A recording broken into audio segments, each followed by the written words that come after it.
بسم اللہ الرحمن الرحیم۔ السلام علیکم معزز طلباء کرام، آپ سب کیسے ہیں؟ آج ہم تفسیر بیضاوی کے سبق نمبر 25 کو پڑھیں گے۔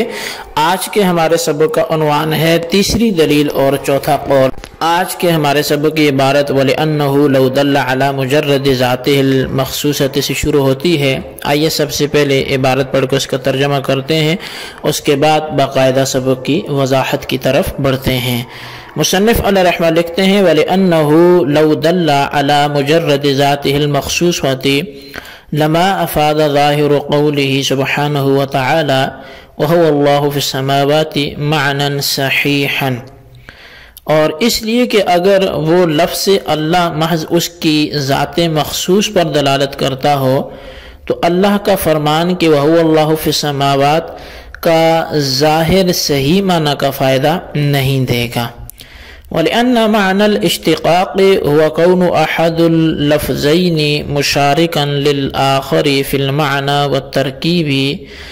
اور اس لیے بھی کہ بے شک اشتقاق کا معنی وہ دو لفظوں میں سے ایک کا دوسرے کے ساتھ معنی اور ترکیب میں شریک ہونا ہے۔ وَهُوَ حَاصِلٌ بَيْنَهُ وَبَيْنَ الْأُصُولِ الْمَذْكُورَةِ، اور یہ لفظ اللہ اور اس کے ذکر کردہ اصولوں میں حاصل ہے۔ وقیل اصلہ لاہن بالسریانیۃ فعرب بحذف الالف الاخیرۃ وادخال اللام علیہ، اور کہا گیا ہے کہ اس کی اصل لاہن ہے یہ سریانی زبان میں، پھر آخری الف کو حذف کرنے اور لام کو اس پر داخل کرنے کے ساتھ اس کو عربی بنا لیا گیا ہے۔ جی طلباء کرام، یہ تھی ہمارے آج کے سبق کی عبارت اور اس کا ترجمہ۔ آئیے اب اس کی وضاحت کی طرف بڑھتے ہیں۔ وَلِأَنَّهُ سے مسلک ثالث کی دوسری دلیل ہے، اور دلیل کا حاصل یہ ہے کہ اگر لفظ اللہ کو علم ذاتی مانتے ہیں اور یہ کہتے ہیں کہ لفظ اللہ صرف جو ہے وہ ذات پر دلالت کرتا ہے، تو پھر اس صورت میں فرمان باری تعالیٰ جو ہے وَهُوَ اللَّهُ فِي السَّمَاوَاتِ، اس کے ظاہری معنی درست نہیں ہوں گے، اور وہ اس لیے کہ اس صورت میں آیت کے معنی یہ ہوں گے کہ هُوَ الذَّاتُ الْمُشَخَّصُ فِي السَّمَاءِ، یعنی وہ ذات جو آسمانوں میں مشخص ہے۔ تو اس صورت میں آسمان یہ ذات باری تعالیٰ کے لیے ظرف ہو جائے گا،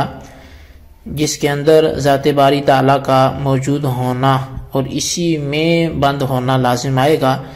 جس کی وجہ سے ذات باری تعالیٰ کا عرش نشین ہونا اور پھر متجسم ہونا یہ بھی لازم آتا ہے، اور یہ کسی قدر بھی ذات باری تعالیٰ کے مناسب نہیں ہے۔ اور اب دیکھیے کہ مصنف نے ظاہر کا لفظ استعمال کیا ہے،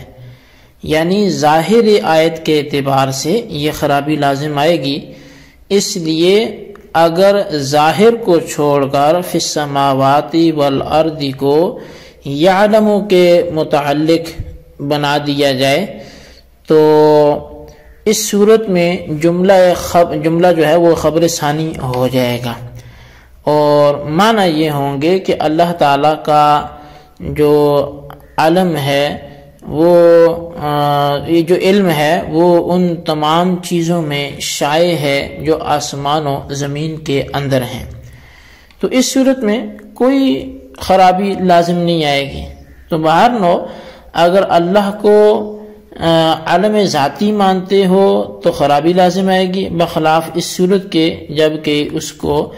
وصف مانے تو اس صورت میں آیت کے معنی بالکل اپنی جگہ پر درست رہیں گے، کیونکہ اس صورت میں اللہ معنی میں معبود کے ہوگا، اور آیت کا ترجمہ یہ ہوگا ہوا معبود فی السماوات والارض، کہ وہ معبود ہے زمینوں اور آسمانوں میں۔ وَلِأَنَّ معنی سے لفظ اللہ کے وصف ہونے پر تیسری دلیل دیتے ہیں، اور دلیل کا حاصل یہ ہے کہ لفظ اللہ اصول مذکورہ سے مشتق ہے، اس لیے کہ اشتقاق کے معنی ہے احد اللفظین کا دوسرے کے مشارک ہونا معنی اور ترکیب میں، اور یہ بات لفظ اور اصول مذکورہ کے درمیان پائی جاتی ہے، کیونکہ لفظ اللہ لفظاً اور معنی دونوں اعتبار سے اصول مذکورہ کے مشارک ہے، لہذا لفظ اللہ کا مشتق ہونا تو ثابت ہو گیا، لیکن اشتقاق کے معنی کا ثابت ہونا کسی لفظ کے اندر یا اس کے مشتق ہونے کی یہ جو ہے کسی لفظ کے اندر یہ اس کے مشتق ہونے کی دلیل ظنی ہے، اور مباحث لغوی کے اندر دلیل ظنی یہ کافی ہے، لہذا معنی اشتقاق کا پایا جانا لفظ اللہ کے مشتق ہونے پر دلالت کرنے کے لیے کافی ہے۔ بہرحال علمیت کی نفی ہو گئی اور مشتق ہونا ثابت ہو گیا۔ اب یہ مشتق اس میں اسم ہوگا یا وصف ہوگا، تو وصف ہونا تو ظاہر ہے، دلائل جو ماقبل گزر گئے وہی ہیں، لیکن چونکہ یہ ذات باری تعالیٰ کے ساتھ مختص ہے، اس وجہ سے صفات غالبہ کے طور پر ذات باری تعالیٰ ہی کے لیے اسے استعمال کیا گیا اور اسی کے لیے استعمال ہونے لگا۔ اب وقیل اصلہ لاہن سے ایک چوتھا قول بیان کرتے ہیں لفظ اللہ کی اصل کے بارے میں، اور فرماتے ہیں کہ ایک قول یہ کہا گیا ہے کہ لفظ اللہ کی جو اصل ہے وہ لاہن ہے، یعنی یہ الف کے ساتھ ہے، لا ہا، اور یہ سریانی زبان کا لفظ ہے، اور بعضوں نے یہ بھی کہا کہ یہ عبرانی لفظ ہے، اور ان کی زبان میں الف کے ساتھ ایسے ہی بولا جاتا ہے جیسے فارسی میں الہ جو ہے وہ یا لاہن